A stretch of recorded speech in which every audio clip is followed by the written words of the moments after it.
jovens, olá queridos, olá queridas, que satisfação ter você aqui. Como é que você está? Tudo bem? Meu nome é Fábio Santos e eu sou o professor de História. Na aula de hoje, pessoas, nesse vídeo, nesse ambiente digital de ensino, nós vamos ter aqui, pessoas, finalmente a chegada ao século XX, também conhecido como o breve século XX por alguns historiadores. E por que a gente precisa tanto falar do século XX? Século XX é muito especial sobre isso aqui, ó, pessoas. Vai começar o período onde nós, infelizmente, teremos o maior número de mortes por guerras em todos os tempos. Hoje o nosso vídeo é dedicado pura e unicamente aos antecedentes da Primeira Guerra Mundial. Vamos lá? Antes de mais nada, se você ainda não viu esse vídeo que eu vou recomendar para você, dá uma olhada aqui no nosso vídeo, aqui nesse canal, sobre a chamada Belle Époque, que é mais ou menos a Europa após 1871. Nós vamos explorar alguns detalhes, mas é interessante que você dê uma olhada sobre esse vídeo. Bom, a primeira coisa que eu preciso que vocês entendam aqui sobre os antecedentes da Primeira Guerra Mundial é que essa é uma guerra que vai fugir completamente de qualquer outro escopo de guerra que você puder imaginar antes da Primeira Guerra Mundial. Nenhuma guerra antes da Primeira Guerra Mundial será semelhante a ela. Não só no número de mortos, mas também nas questões vinculadas à tecnologia que será empregada dentro dessa guerra. A primeira coisa que nós podemos considerar como um antecedente da Primeira Guerra Mundial está lá em 1871 e é a Guerra Franco-Prussiana. O pessoal das relações internacionais gosta muito de colocar a Guerra Franco-Prussiana como uma das primeiras causas, e historicamente também isso está correto, porque essa Guerra Franco-Prussiana vai provocar uma desestabilização nas relações diplomáticas entre as potências europeias. Primeiro, porque a França, que querendo ou não, era uma potência europeia, vivia o Segundo Império governado por Napoleão III ou Luís Bonaparte, a França tem um resultado péssimo nessa guerra. A França é vergonhosamente derrotada pela Prússia. E não só é vergonhosamente derrotada, mas as condições do Tratado de Paz que foi assinado entre o nascente Império Alemão, que agora ele está ascendendo o Segundo Reich Alemão, as condições do tratado assinado entre o Reich Alemão e a França foram extremamente prejudiciais para a França. Sobretudo porque no resultado final dessa guerra, a França perde um local chamado Alsácia-Lorena, uma região que hoje tem cidades como Sedan, Strasbourg e Metz, onde tinha muito minério de ferro.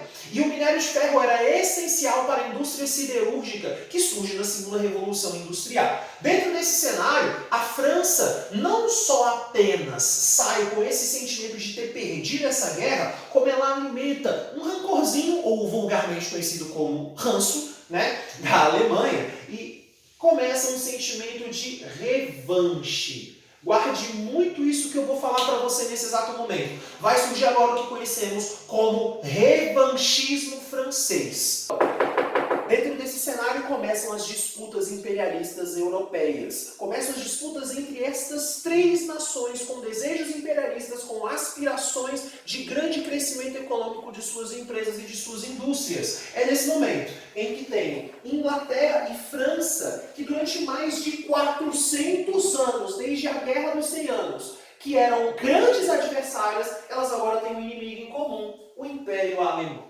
A Inglaterra e França antes elas conseguiam lidar entre si com relação às suas rivalidades. Só que agora surgiu um terceiro elemento. Surgiu alguma coisa que vai desafinar esse concerto, que já não era lá dos mais afinados, entre ingleses e franceses. Surgiu o Império Alemão.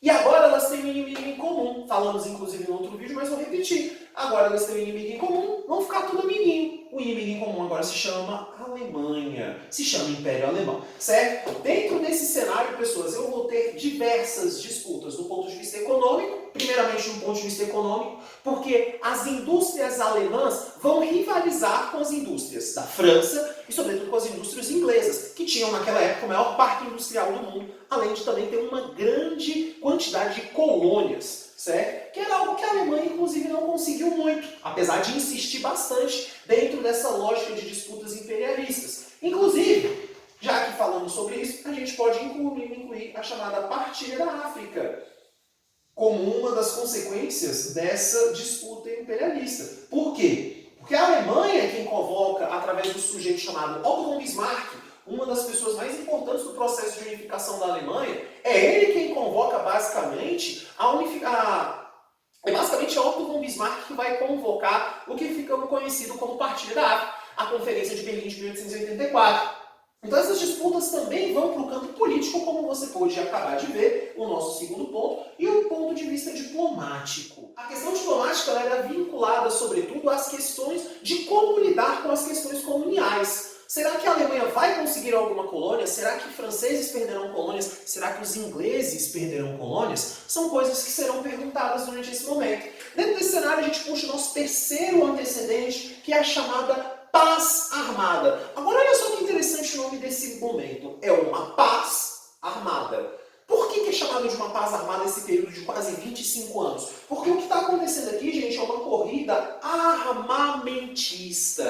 E o que vem a ser uma corrida armamentista? Basicamente, eu estou querendo dizer que as nações europeias não querem guerra. Mas caso tenha uma guerra, elas estão se preparando para isso. Dito esse negócio, a gente entra aqui nesse conceito de que é uma preparação europeia para uma possível guerra. Ninguém tinha lá muita certeza de que a guerra ia acontecer ou não, certo? Ninguém também sabia a duração dessa guerra, caso ela viesse a acontecer. Mas caso acontecesse, essas nações estariam uma ao lado da outra, de acordo com seus interesses. Por exemplo, uma das alianças de guerra que vai ser formadas aqui, que eu fiz questão de destacar para vocês, é justamente a chamada Entente Cordial, ou em francês, Entente Cordiale, que era, na verdade, um arranjo entre ingleses e franceses feitos no início da década de 1910, onde ficava um acordo de que não interessa se vai surgir uma guerra ou não. Caso ela surja, Inglaterra e França estariam lutando na mesma aliança, estariam lutando uma ao lado da outra, e não uma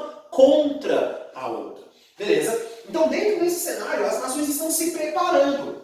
E quando eu falo de corrida armamentista, eu estou querendo dizer que essas nações estão se preparando belicamente. Elas estão avançando nas suas pesquisas com relação aos armamentos, elas estão ampliando os seus exércitos, estão armando os seus exércitos, estão treinando os seus homens, estão fazendo com que essas nações se tornem bem defendidas, bem armadas, para que caso haja uma guerra, não haja surpresas de um lado ou de outro. O quarto ponto que eu quero trazer para vocês aqui, como um antecedente da Primeira Guerra Mundial, são os nacionalismos europeus.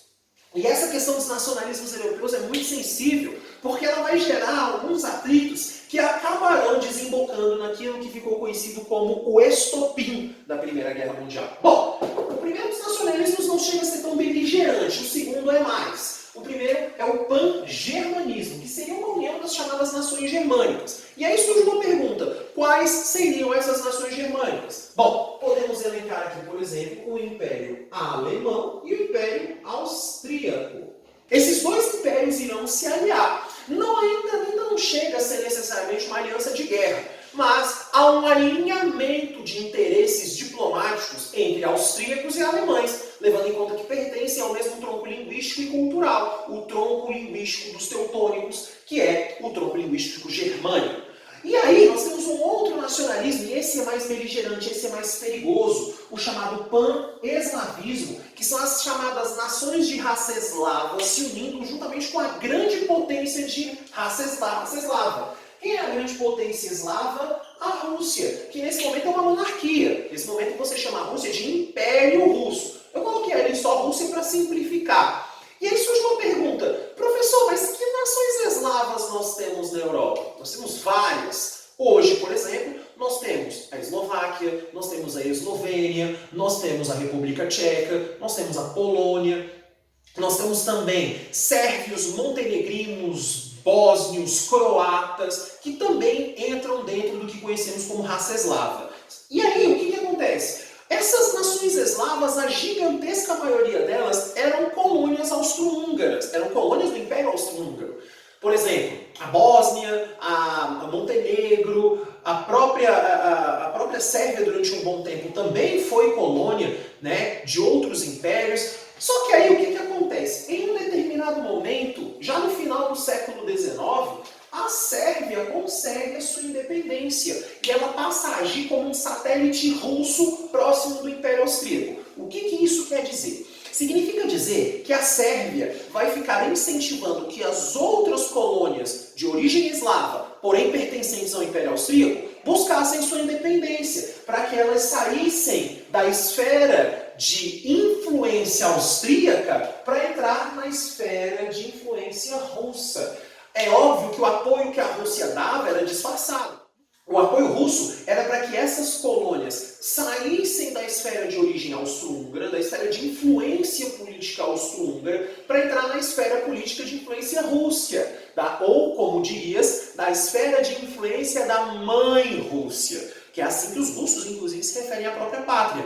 A Sérvia serviu muito bem como um satélite russo, de interesse russo, em zona austro-húngara. E vários problemas foram causados. Alguns problemas diplomáticos causados, por exemplo, no ano de 1913, entre atritos de movimentação de tropas na fronteira entre a Áustria e a Sérvia, causaram problemas entre as duas nações e foram levados a um tribunal arbitral, onde o ganho de causa foi dado à Áustria, por não ter transgredido nenhum território sérvio ou ter feito qualquer tipo de violação ao território sérvio. E é a partir daí que começa uma série de problemas. Porque a Sérvia, dinheiro público sérvio, do Estado sérvio, começa a financiar uma série de grupos terroristas para fazer ataques em zonas do território austro-húngaro. E um dos grandes ataques que acaba acontecendo é durante a visita do arquiduque, príncipe regente, por assim dizer, Francisco Ferdinando, a Sarajevo, na Bósnia. A Áustria era governada por Franz III, que era um imperador de origem austríaca, da família dos Habsburgos, que já governava o que hoje você conhece ali, né, o que hoje nós conhecemos na nossa história como Império Austro-Húngaro, há quase 600 anos. Era a mesma dinastia governando o país por mais de meio milênio. E nós só tínhamos apenas dois descendentes originários da família dos Habsburgos, Franz III e seu neto Francisco Ferdinando, que era um quarentão cheio de vida, diga-se de passagem. O que acontece? Franz não tem mais idade e nem saúde suficiente para continuar governando o Império Austro-Húngaro. Então ele fica do lado de fora do trono para que o seu neto possa governar o Império Austríaco. Cheio de vida e querendo renovar uma série de estruturas administrativas austríacas, ele decide fazer uma visita a uma determinada parte do Império Austro-Húngaro, que era a colônia da Bósnia-Herzegovina. E ele vai até a capital da Bósnia, que era a cidade de Sarajevo, e que inclusive até hoje é a capital da Bósnia. Ao chegar lá, algumas fontes históricas nos dizem que ele tinha uma intenção de elevar a categoria de Reino Unido, o Reino da Bósnia, né? A colônia Bósnia. E aí passaria a ser Reino Unido de Áustria-Hungria.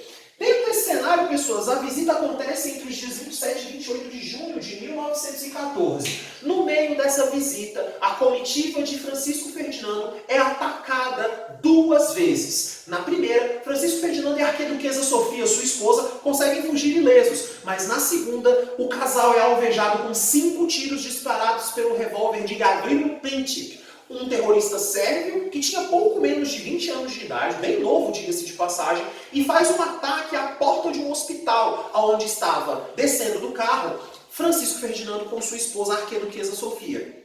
O ataque mata o casal dos Habsburgos, e agora nós só temos o avô de Francisco Ferdinando, que tinha quase 90 anos como único descendente dos Habsburgos. Ou seja, praticamente a dinastia dos Habsburgos acabou. A Sérvia recebe uma intimação austríaca dando 1 mês para a abertura das fronteiras sérvias para a investigação da polícia austríaca. E o premier sérvio categoricamente recusa. Nesse momento, a Áustria declara guerra à Sérvia. Como a Sérvia era protegida da Rússia, a Rússia declara guerra à Áustria. A Áustria tinha uma aliança com a Alemanha. Então a Alemanha declara guerra à Sérvia e ao Império Russo. Era tudo que a nossa encrente cordial de ingleses e franceses precisava para saber de que lado entrar na guerra. Está formado basicamente o conflito e teremos duas alianças. De um lado a Tríplice Entente, formada por ingleses, franceses, russos, posteriormente italianos e americanos. E do outro lado, a Tríplice Aliança, formada pelas chamadas potências centrais, que eram os impérios germânicos de Áustria-Hungria e o Império Alemão, contribuindo também com o Império Otomano, o Império Turco Otomano. Esses foram os antecedentes da nossa Primeira Guerra Mundial. se preparando, o sucesso está vindo aí e lembre-se que quarentena não é férias.